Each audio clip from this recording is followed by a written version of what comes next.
right. So, and that's why I brought up black men, because if you notice, we're all black men and we're talking about experiences. We all. Why couldn't someone here say, no? I've never had that experience. I've been good, right? Why couldn't someone say that?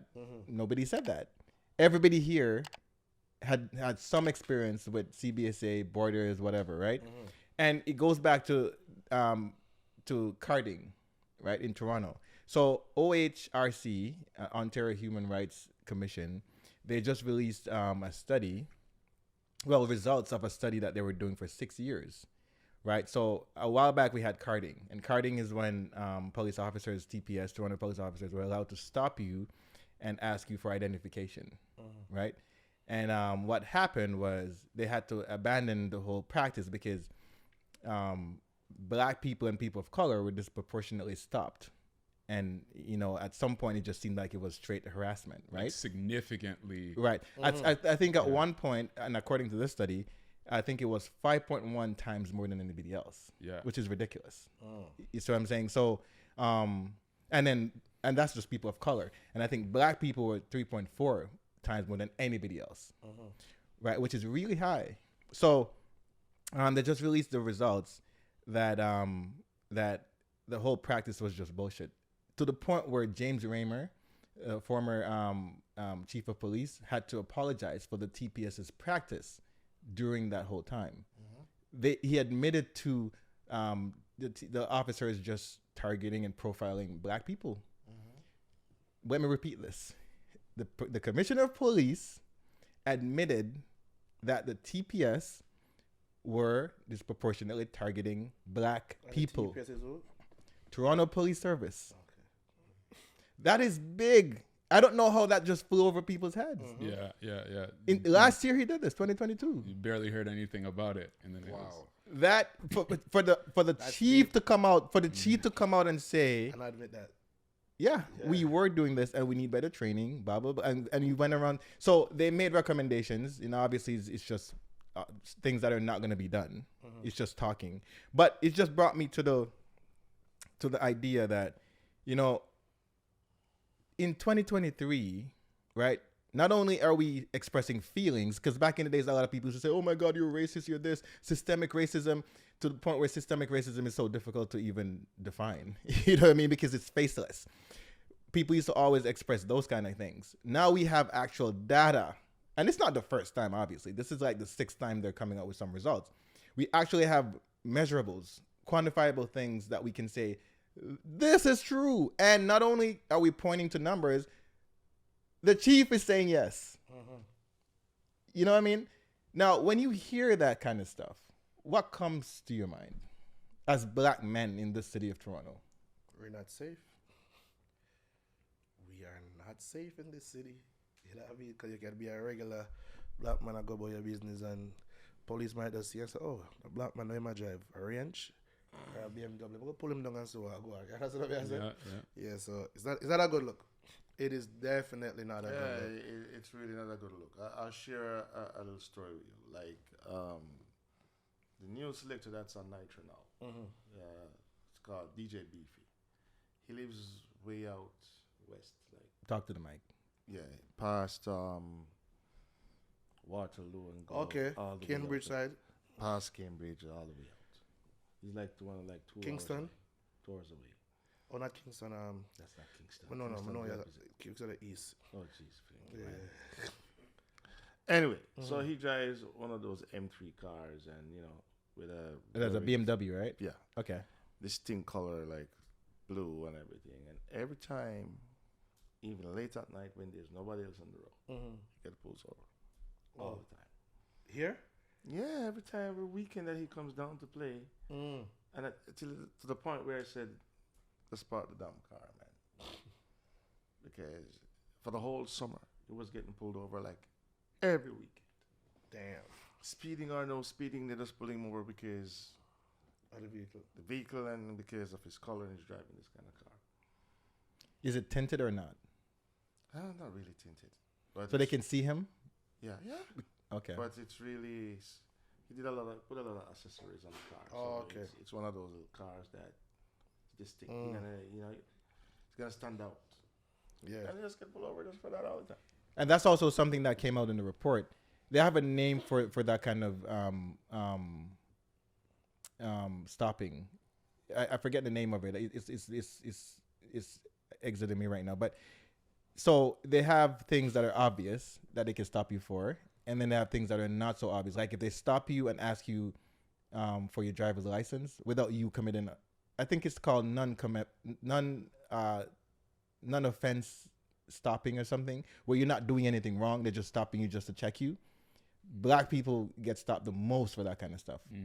And one of the complaints is that, so if we're driving opposite ends of the street and I see a police officer come this way and I'm going that way, most of the stops is like that, where they just turn around and just follow you. Right? And I'm like, what? That came out of the study. Yeah. Right? Which is very frightening, right? Because that's just lazy policing. You see what I mean? Profiling is lazy policing. I get it, because it's human nature to use heuristics, and heuristics is just taking shortcuts. But if you're going to use it to kind of affect people's lives, because some of these stops can be very traumatic for people. Yeah. You see what I'm saying? Which is why they had to stop carding, because people actually were experiencing trauma from just the officer. And most of it, too, were violent. Because if they talk to you a certain way, you respond a certain way, then all of a sudden it escalates and it gets into deadly force. A couple people were killed because they were stopped, not like they were doing a crime. They were stopped and then it escalated, turned into something else. They said he had, I think the guy in Brampton, they said had a knife. I think he's in German Carby or whatever. He was killed because they said he had a knife and they shot him. And he was stopped because of carding. Right? So, you know, when I was reading this, I was like, it just kept poking holes in me as a black man. I'm like, how do we get out of this mindset? Right? Because why I'm talking a serious topic, because I said poking holes. He's like looking at Chris. Should I say pause? No. I don't have a bridge. We can't look back. I know. I can see your serious topic. It's a serious topic. It's a serious topic. No, it is, but I'm just looking for So, anyways. Serious topic. All right. So, Martha said serious topic. And he said something, so I can't remember. It's exiting me. This guy. Anyways. Serious topic.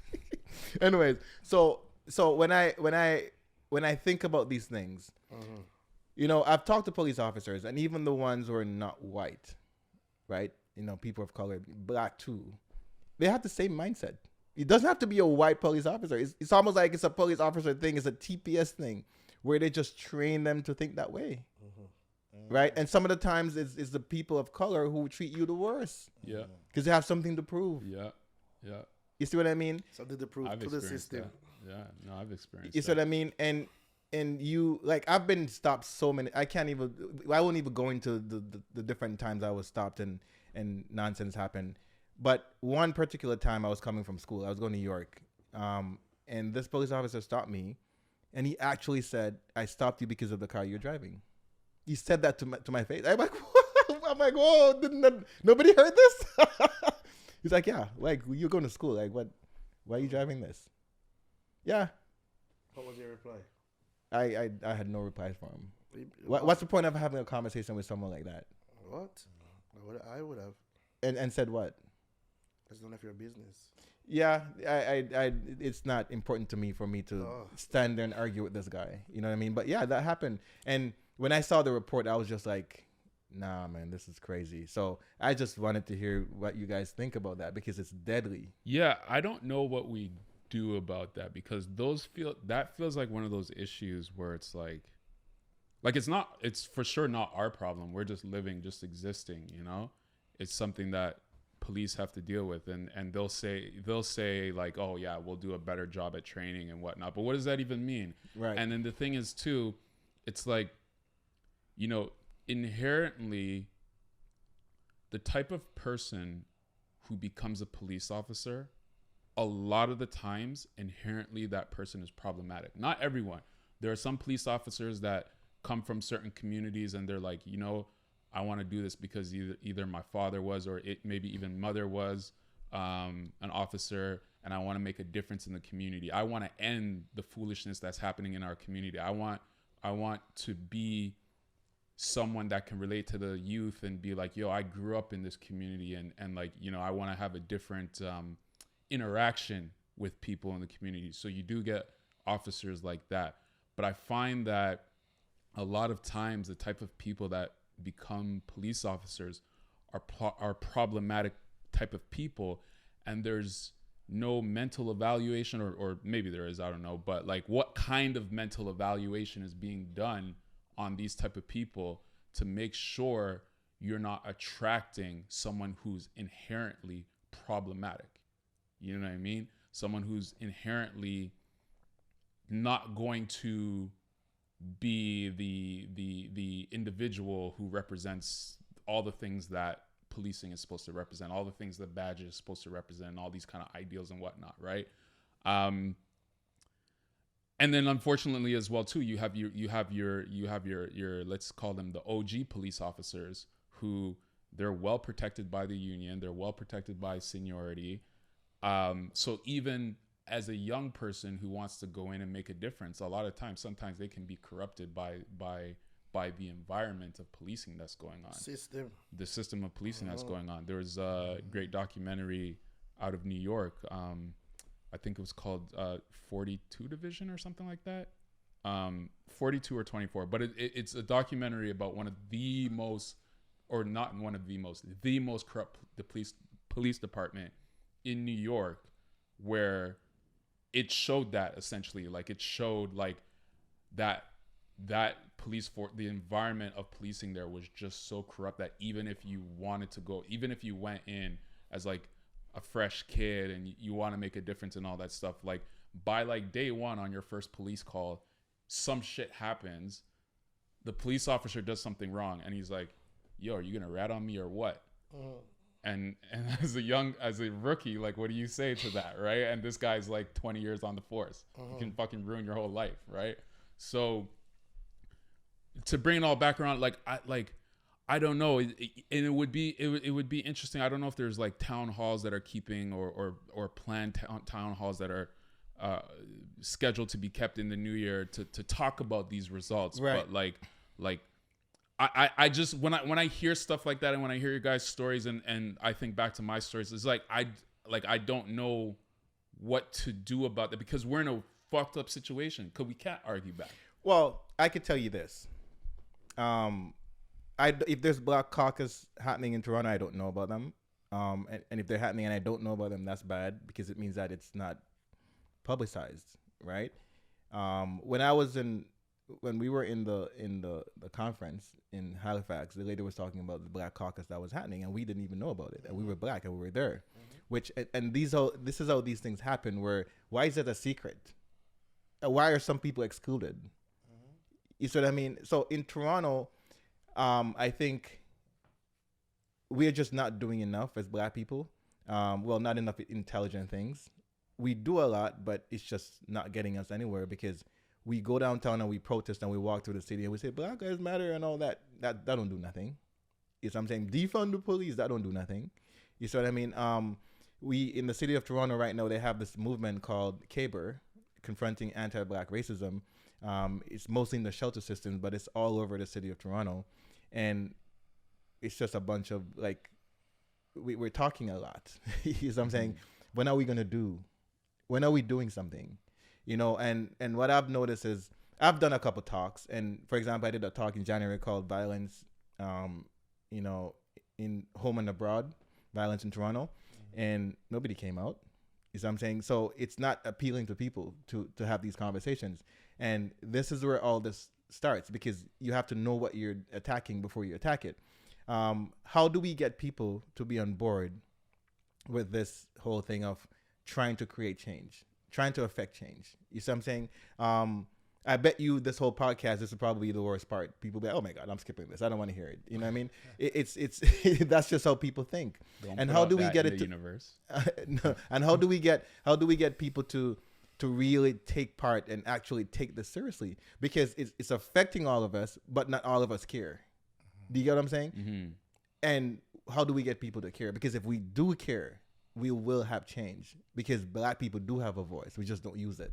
Yeah, usually it takes, and I hate that it has to get to these places, but usually it takes a George Floyd level of situation to happen for people to want to participate, right? And not only do they have to die, but it has to be recorded on camera. It has to be like an egregious thing that like you can't really argue against. So you can't even say, oh, but he was being aggressive, or like, you know what I mean? It's just so many parameters around it. But like, yeah, like that is a good question. Like, how do we create these spaces of conversation without getting to that, without having to have a situation like that? Like, how do we be proactive about this without needing to be reactive to like the worst potential situation? Because I don't want another one of these unarmed killings of anybody, really and truly, for us to have a conversation about a long-standing problem. And you know one thing, and I don't know if you guys have something to say on this topic, because that's the Chris. No, go ahead if you have something to say. That's the Chris, man. Go ahead. I'm good. Yeah, I just feel like these. So I've met, being in a barbershop, for years and just cutting people's hair and whatever. I've met a lot of young kids who they present as dangerous, and I'm saying they present as dangerous because talking to them, you realize that this guy's not dangerous at all. He's just playing out this character that he just felt like this is the right way to portray his manlyhood or manhood or whatever you want to call it, is masculinity, and I'm thinking, and a lot of these guys too are very smart guys. Like you talk to them and you're like, bro, this guy has some intellectual abilities, but why don't they use it? You know what I mean? And the thing for me has always been, how can I spark these kids to think differently? Because a part of why this is also happening, and this is a flip side of what we've been talking about, because we've been talking about the perpetrators the whole time, we have to talk about us and what we present. You see what I mean? We don't always present the right way. You see what I'm saying? I've seen, like, I've been to Jane and Finch. I went to Jane and Finch. The first time I went to Jane and Finch Driftwood to drop someone off, I was checked. Yo, what are you doing here? Who you know? And I'm like, what are you talking? I'm a grown man. Like, you asking me? But yeah, that's what they do. That's their culture. That's their ecosystem. And I went into their ecosystem, and it just swallowed me up. Like, what are you doing? What are you doing here? Who you know? And I had to like declare myself, like I was in a different country. That's nonsense. You see what I'm saying? And this kind of stuff is revered. It is. I just saw an interview, of two guys, two, I guess they're rappers or whatever. And the things they're saying, Toronto guys, the things they're saying, I'm like, how is this even legal to be saying on TV? They're talking about their ops, and if a guy, if this guy wants to do that. And I'm like, how? And I've seen people on FaceTime arguing with each other on Instagram. And the man saying, yo, I smoke on your dead homies. And the things that they're saying, bro, these young boys. And I'm like, how is this allowed? So you see, if you continue to portray yourself that way, then obviously people are going to want to profile you, because they know that most times if I see some young boys and they're wearing a Moncler puffy jacket and they're wearing full black, and if I stop them, chances are I'll get some action. I'm going to stop them. That's also real. And we have to take that into account. You see what I'm saying? At what point are we going to take responsibility? You see what I mean? And it's on both sides. And this is what I often think about. Yeah, like, oh, sorry, Jeffrey, you're going to say something? No, go ahead, Chris. I have an issue with that, but not 100%. And the only reason why I have an issue with that partially is because it's a sliding scale. So like me, how I look right now, hat on, do-rag underneath, long locks, tracksuit. If I'm walking in a certain setting, that can be perceived as presenting a certain type of way. Yep. But I'm 100%. I'm wearing comfy clothes. Right. You know what I mean? So is it upon me at that point in time to have to change my presentation if I'm in a different setting that doesn't require, like, let's say a professional? No, I'm not saying to change your presentation at all. No, sure, but that's part of it though. Like, it's not like you're talking about kind of. I'm just talking about taking responsibility. Sure, but like in that kind of situation, so if I'm just walking down the street at night, whatever, and I look the way that I do, like I don't feel that there's responsibility for me to take in that scenario if an officer approaches me and then unjustly and then is trying to antagonize me Based upon how you dress. based upon how I'm dressed. No, of course not. Of course not. It's not your responsibility. You're dressing how you dress. This is what it is. What I'm saying though is, at what point do we take the responsibility for? There are people who present a certain way who do certain things. That's a fact. But that's what I mean. It's a sliding scale and it's a slippery slope. So that's why I say I partially disagree, because there's still a part of me that does disagree with you. And I think in the, like, let's say the more extreme people, that's obvious. Yes. Like, yeah, we need to take responsibility of knowing that, like, that's not a positive way, and that way of being is affecting a lot of us. But I'm talking about the people, it's usually the people that are not on the extremes, the people that are kind of on, like, let's say the gradients, right? Like how you said that kid presents himself in a certain type of way, not because he's necessarily that, but because he feels like that's what masculinity looks like, right? And so I don't think that, especially given, I don't know how old or young that guy is, but especially as he's just trying to navigate life, he's trying to figure out life, he's trying to figure out himself, like, you know what I mean? And it will take going through certain stages. It will take going through awkwardness. It will take going through some badness, right? For that maturity to really come. And it's like, unlike white people, we're not given the opportunity to go through certain phases of discovery. Right? Because, you know, that what's that old saying, like, when white people get in trouble, when black people get in trouble, the cops get called. When white people get in trouble, their parents get called. It's like that type of thing, right? It's like, why can't our parents get called? Why is the cops got to get called automatically? You understand what I'm saying? We're making the same mistakes as any other young. But are we? I think so. A lot of the time, yeah. I think so. I'm just asking. Yeah, no, I think so. A lot of the time, are we? Maybe like point for point, some details might be different, but in terms of like being involved in criminal stupidness or just acting a certain way that, like, you could categorize as like badness or acting bad or whatever, trying to act like a tough guy, like every culture goes through that. Right? Okay, so this is what I'm, and most of what you're saying I agree with, but there was a party on Saturday, right? Was it Saturday?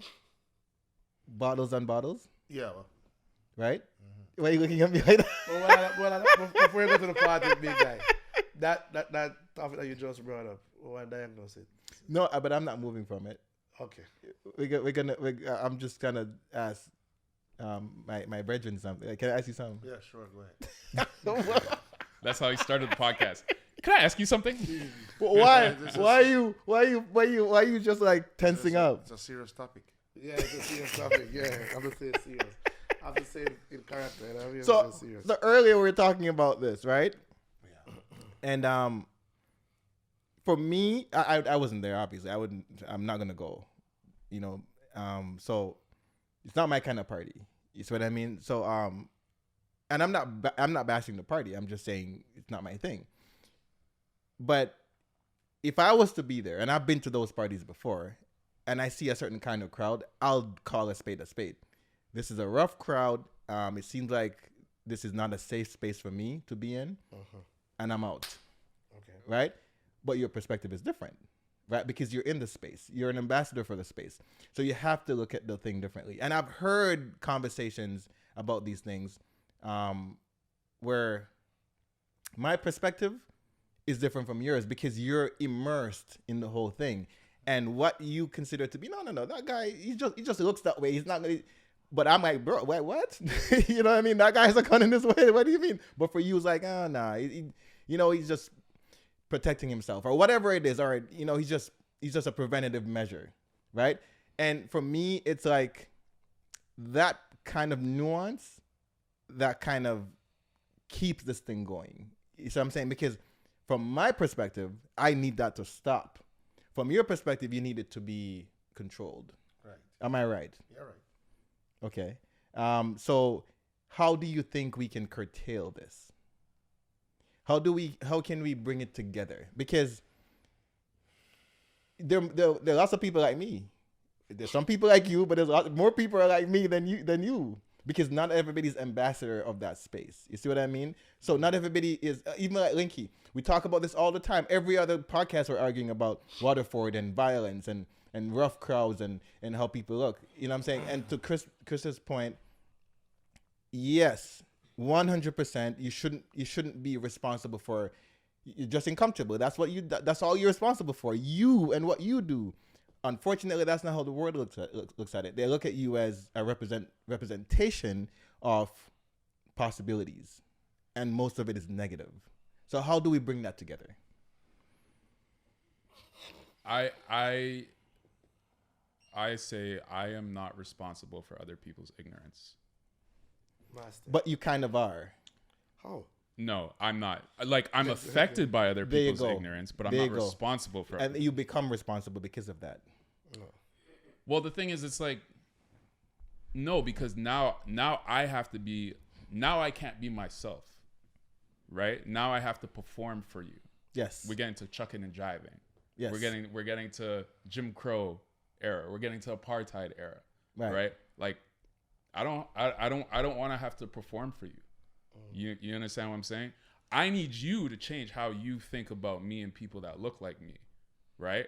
And especially if I'm not doing the most. Like, again, there's people on the extreme where, yes, those people need to be called out. Those people are doing the most, and those people need to chill. But for the majority of people that are in the gradient and that are just being themselves, like, they are not responsible for other. We don't have people's that luxury, and this is why I'm asking the question: how do we bring it together? We don't have that. I hear what you're saying, and it sounds good, but in theory, but it's just not the reality. What are you asking, Jeff, about the party space?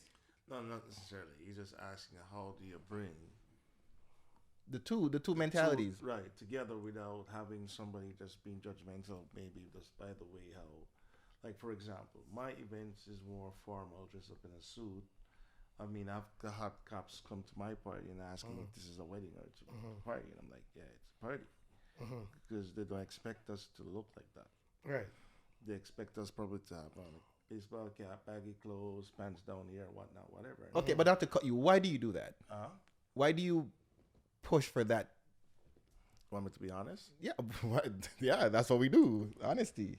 Well, my personality, I'm a formal guy. I like to dress up. Right. That was one thing. But then I also noticed back then when we were getting harassed a lot by the law authorities shutting down all kind of parties. I noticed that they targeted people who The look Boogie a certain Yaga. way. Not Yaga Booga, but Exactly. yeah. So when I started doing more mature events, then they were like just leaving me alone because they know that, oh, Jeff, that guy, he has good events, good guys, yeah, whatever. Right. That was kind of the kind of thing, which is what you're asking. How do you know? Yeah, and I really don't have an answer for you. But this is the thing. But you might be answering the question because this is the thing. So you've kept parties where what's going on? What's happening over there? No. You kept parties where a certain kind of music, because you kind of enforced what kind of music is played in the parties, right? And then obviously the dress code and all that. Have you noticed that has curtailed certain kinds of behavior? Have you noticed that at your party specifically, where you have people with those guidelines, that less nonsense happens at that party? Have you noticed that? Would you say that's a fact? Yeah, I could agree in some sense, yeah, because you still have people who will come there that doesn't really like that kind of party and will cause some kind of nonsense, right? Yeah, but I'm saying less. But I agree with that. But it's just like what Chris said, though. I don't need to perform for you, right? Exactly. And I start doing that because it was really working for me, because these guys would just not harass me as much. While if it was, But also too, Master, is that the other set of people, or the other gangsters, them who keep it real. Some of them really like dress up in a suit and everything there. right? You know what I mean? So then they have to. And that's fine. But you guys don't see where this is yeah, leading? because Was it leading? Do you see where this is because then leading? you're creating a different audience and that sometimes it's okay if you don't want to come to my event too, because you don't want to look like that. Then that's fine. But back to what we were saying though. But when those guys come in, when the police comes in, and they look in and they're like, okay, just turn back. While if it was another party where they're dressing down more and they'll think that these people are troublemakers, and so it's just profiling in how you look. 100%, 100%, and this is why. Back to what Chris said, And this is what I was saying to Chris. We don't have the luxury. What he's saying is right. We shouldn't have to. Right. I shouldn't have to perform for you. Right. I shouldn't have to be wearing bow ties and suits and be getting. I shouldn't have to be doing that. I should be in the corner. Even though that's me, I'm not saying that someone that doesn't like to do that is doing that just because of they don't want to be asked. Because big guy's not gonna do that. No, I'm not doing that. But I'm the kind of guy who likes to dress up anyways. Yeah, you're being yourself. I'm being myself, but at the same time, I realize that I attract. It takes the heat. It takes the heat off you. It's working, right? Yeah. Right. So and see, it goes back full circle. I think that's what they want. They want you to be a nice house nigger. You see what I'm saying? I'm not saying you are.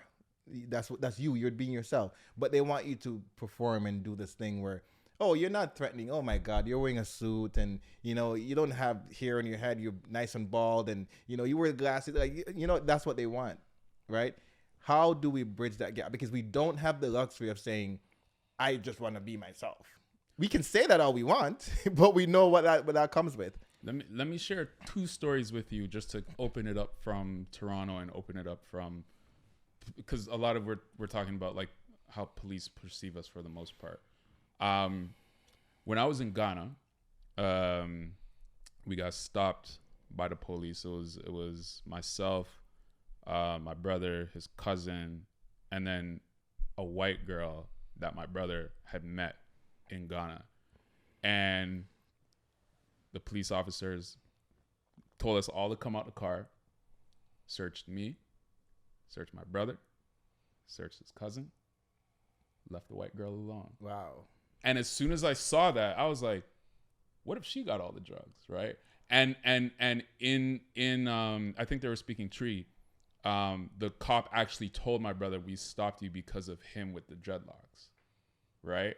So to like, that's such a like what am I supposed to do at that point in time? Cut my hair? You know what I'm saying? It's like it's just and this is why I have no tolerance or patience for like performing to people, because literally as I'm seeing that, if I had like a malicious mind, if I was a criminal or something, I would give everything to the white girl to hold, because they didn't even look at her. They but that happens all the time, you know that, right? Sure, yeah, sure. but like even pretend to search her. You know what I mean? Even just pretend. And this is in Ghana. And I'm assuming it's a black police officer. Of course, black police officer and everything. And so it's like the mindset has even gotten to a lot of people of our color as well too, like you were saying earlier. Systemic. It's a systemic thing. It's a systemic mindset. The other story I want to share with you, it was Richard Sherman who got called a thug on TV when he was still in Seattle, just because he has, again, locks, tattoos, not real, and he comes from Compton, not realizing he's well educated, well spoken. Didn't he go to Stanford? Yeah. He went to Stanford, right. Yeah. Well educated, well spoken, and he called him a thug, right? And I like Richard Sherman. I just use him as an example where he gets called a thug by like, you know, white sports journal. I can't remember who called him a thug, but he gets called a thug. And I wouldn't say he's a dirty player at all, even if he's playing tough and hitting people clean and all that stuff. So let me cross over to hockey now, because I enjoy hockey. I go to a lot of hockey games, whatnot. I've grown up watching hockey. There are some dirty ass players in hockey. And through the history of hockey, there have been some dirty ass players. I have never heard one hockey player got called a thug. Ever. Unless they're black. Actually, I don't even The guy know. with the dreads was called a thug. Anson Carter? Yeah. Was he? Mm-hmm. Oh, I didn't even know that. Back in the days. There you go. So let me adjust my statement. I've never heard a white hockey player got called a thug. And they could be a dirty player. They could be hitting people dirty. They can be like Marty McSorley, who hit Donald Brashear, a black player, across the head with a stick. Donald Brashear fell back and hit his head on the ice. McSorley never played again in the league after that. I think he was suspended for life. But even in that moment, he was never called a thug. Right. You know what I mean? It was never called a thug. And like those two things, like Richard Sherman, well-educated, you know, tough player, NFL champion by that time, or Super Bowl champion by that time.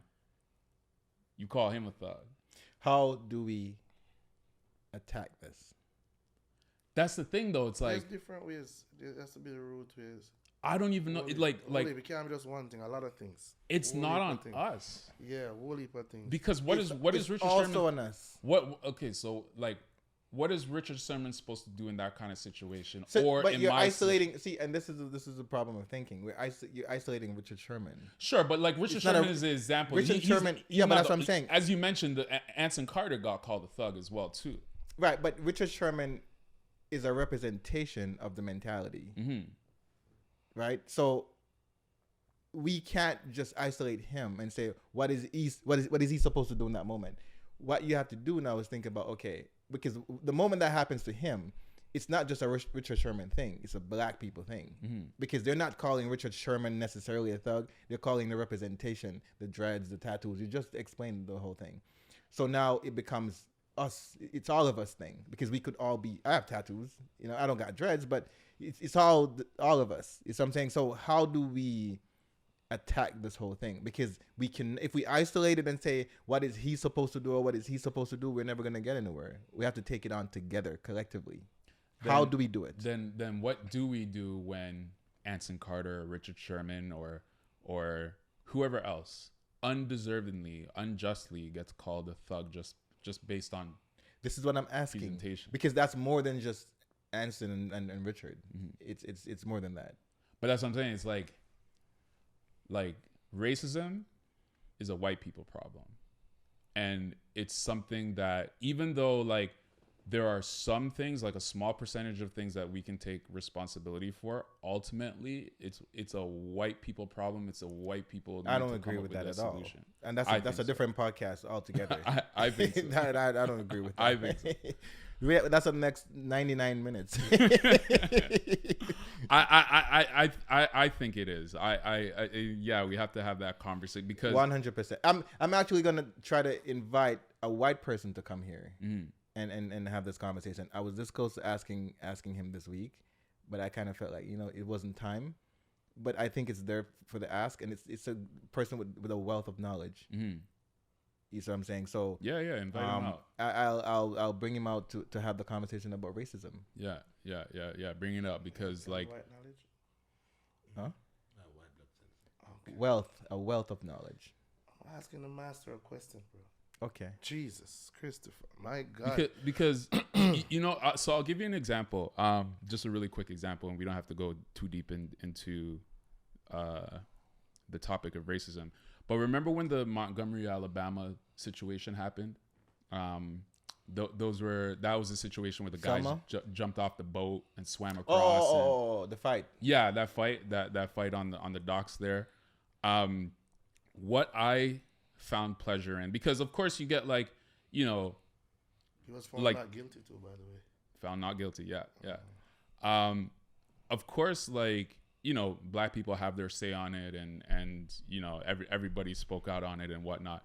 But what I actually really found to be entertaining for me personally is I enjoyed, or not, maybe not entertaining, but admirable. I really enjoyed the amount of white people, especially Southern white people, who were talking on the situation, saying, "Yo, what the hell is wrong with those white people on the dock there? Like, are you guys dumb? Like, you know." And it was some of the funniest shit that I've ever heard. And people who, if you just looked at them and you never heard them speak, or you never heard their opinions, you would have thought they were white supremacists just by how they look, right?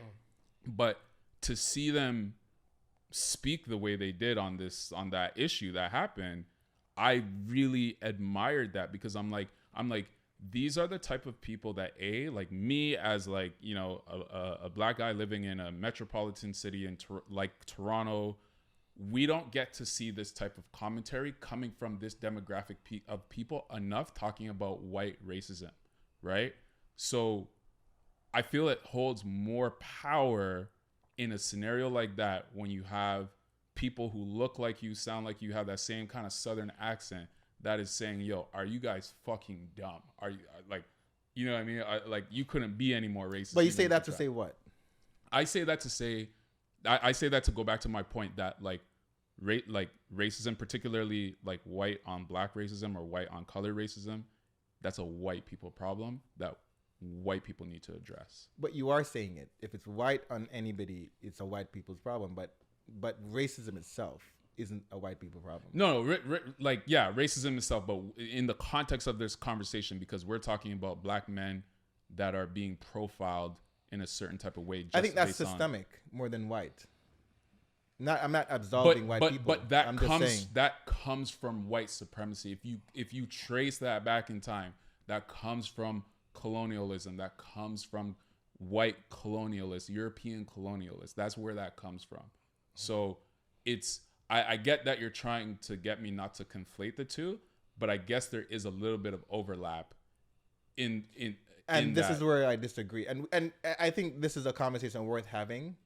But I'm getting tired now, so my brain. I'm not going to go into that kind of conversation, because it's I have to be fresh for that. You know what I mean? But that's a conversation worth having, because I disagree. But yeah, it's. I think that's deep. You know what I mean? I think the study that they came out with, OHRC, it's deep. And I think we should really take it seriously as black men, as black people, and really think about how we can actually do something and not just talk. Yeah. Definitely deep. And I also think that a lot of people who watching this podcast will not skip this part, because I was on the set. There we go. Easily. Yes, sir. That's a master. All right, I think that's a wrap. Sure. Yeah. That's a wrap? Yeah. All right, master. You know, we're going to give us a 3 question. Big guy to talk about life. Go ahead. This conversation was deep. It was deep. Yeah. It was deep. And I want to thank you for passing through, brother. I hope you find the time again to join us on the Definitely. Yeah, the invitation is extended. Yeah, whenever, you know what I mean? And you know what I mean? And if you would love for us to have... But we didn't even ask him if there's anything that he wanted to talk about, specifically. Yeah, That's one of the podcasts. Exactly. if is there anyone you'd love to see on the podcast? You'd love for us to have on the podcast. What? Say what you're saying. I would like to be... Oh, listen to the reaction of Big Guy now. yeah. Foot eye. Going back to what, like episode 1 or 2 or something? Oh my God. You know what? Bro. I would actually like it. I'd like it. And this is why I like it. Because he thinks he's a moral agent. He thinks he's some kind of authority on morality. And I just want to ask him to his face, like, why do you think that? Like, I don't understand. You do the most contradicting things. And you talk so much. Why do you think you have that kind of say? I do want to ask him face to face, because he also thinks he's a bad man. And I'm like, okay, all right, no problem. Jesus. All right. I would love that. Can you make that happen? Can he even come here? No. He can't come here, right? No. We'd have to do it digitally or something. Exactly. But before you close, let me just shout out one thing. So a couple of weeks ago, a couple of episodes ago, we talked about the passing of Charles Officer, God rest her soul. There has been a GoFundMe set up because Charles is survived by his partner and his beautiful 2-year-old son. So there's a GoFundMe set up. Just on GoFundMe.com, search Charles Officer's name and it will come up. Maybe Girlhand, maybe you can put the link in the description of the video. Just please show the family some love and show whatever support you can to the GoFundMe. I just want to put that out there before we close. Respect. All right, that's very important. But also before I close, I want to wish you guys a Merry Christmas. You know Oh what I mean? yeah, Yes, Christmas sir. is next Christmas week is Monday. next week, you know what I mean? So I won't be Now seeing you you can say guys. Feliz Navidad. Yeah, you know what I mean? And hopefully we could when we link up after that, we could have a drink and a chat. And are we gonna wear a Santa hat? Oh, that would be after Christmas. Yeah, that should have been today. Actually. It should have been today. Yeah, it should have had Well, before.